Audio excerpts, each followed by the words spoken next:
Bienvenue sur le podcast Français pour curieux. Je suis Sandra, professeure de français langue étrangère, et ici, je vous parlerai des aspects intéressants, divertissants ou même étranges des cultures françaises et francophones.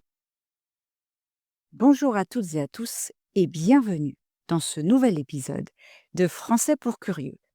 J'espère que vous allez bien et que vous êtes en pleine forme cette semaine. Aujourd'hui, je vous parle de Louise Michel. Louise Michel est une des figures les plus marquantes de l'histoire française. Connue pour son rôle actif pendant la Commune de Paris en 1871, elle incarne les luttes sociales et politiques de son époque.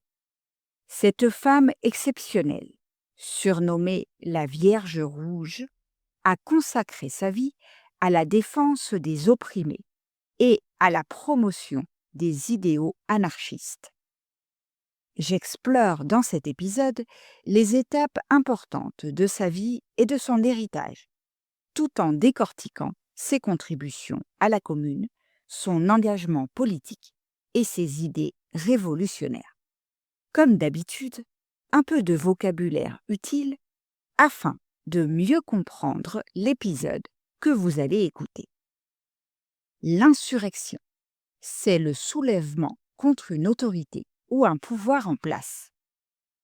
L'émancipation, c'est le processus par lequel une personne ou un groupe adhère à une plus grande liberté et à l'égalité.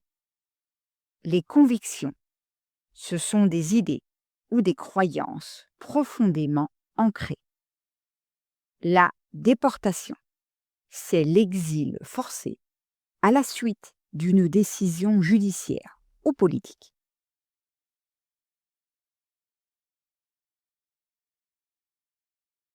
Entrons maintenant dans le vif du sujet. Louise Michel naît le 29 mai 1830 au sein d'une famille modeste dans le village de Vroncourt-la-Côte, en Haute-Marne. En tant que fille illégitime, elle grandit avec une conscience aiguë, une conscience très forte des injustices sociales. Ses grands-parents maternels, bien qu'affectionnés, lui transmettent un sentiment d'exclusion lié à sa condition. Cette enfance marquée par l'inégalité et le rejet social crée en elle une détermination farouche à lutter pour une société plus juste. Dès son plus jeune âge, Louise Michel montre un esprit vif et curieux, ce qui la pousse à se passionner pour l'éducation et la justice sociale. Elle choisit la voie de l'enseignement, non seulement comme une carrière, mais comme un outil de transformation sociale. Convaincue que l'instruction peut émanciper les classes populaires, elle s'efforce d'inculquer à ses élèves des valeurs d'égalité et de liberté. Cependant, son refus catégorique de prêter serment à l'empereur Napoléon III, geste qu'elle juge incompatible avec ses principes, la prive d'un poste dans les écoles publiques. Déterminée, elle se tourne alors vers les écoles libres où elle continue à enseigner tout en affirmant son indépendance et son engagement politique.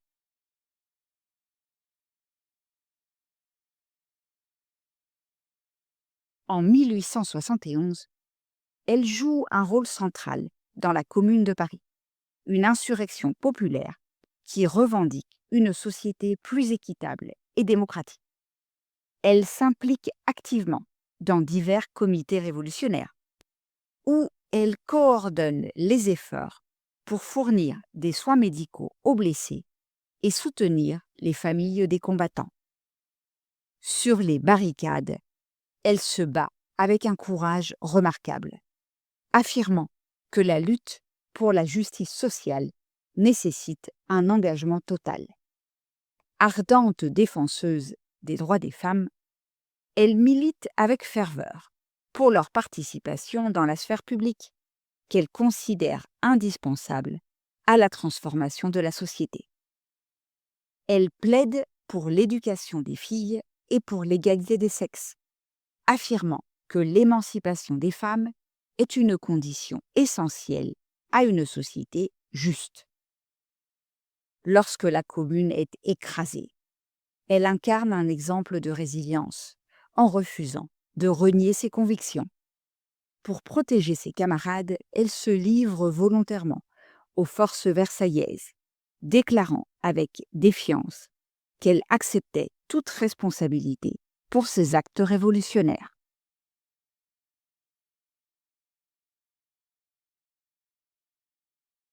Condamnée à la déportation en Nouvelle-Calédonie, Louise Michel transforme cette épreuve en une occasion unique de défendre ses idéaux.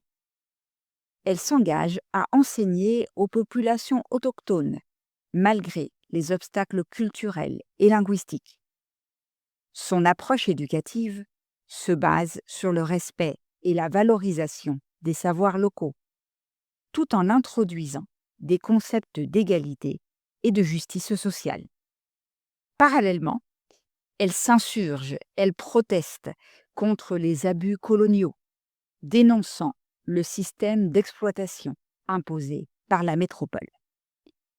Pendant son séjour, elle approfondit aussi ses théories anarchistes, forgeant une vision plus radicale de la liberté individuelle et collective.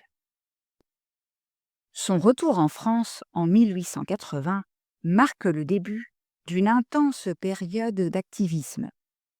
Elle parcourt inlassablement la France et l'Europe pour donner des conférences enflammées, où elle plaide pour une société débarrassée de toute hiérarchie et exploitation. Elle rêve d'un monde où chaque individu contribue librement au bien commun, sans contrainte ni oppression. Ces idées, bien que souvent controversées, inspirent les mouvements libertaires naissants. Face à une répression constante, elle demeure inébranlable, faisant de sa vie un combat incessant pour l'émancipation et la dignité humaine.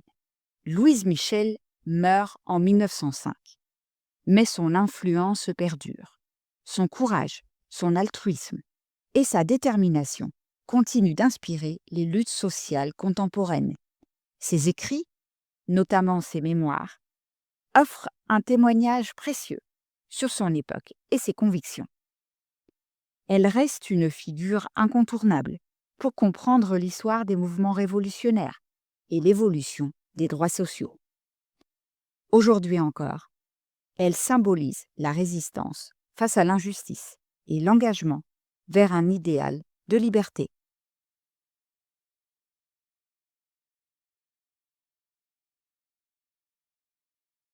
Et voilà, nous arrivons au terme de l'épisode d'aujourd'hui. Merci de l'avoir écouté. J'espère que vous avez aimé ce que vous avez entendu. Si c'est le cas, je vous invite à laisser un message sur votre plateforme d'écoute préférée et à partager l'épisode autour de vous. On se retrouve la semaine prochaine pour une nouvelle aventure de Français pour curieux.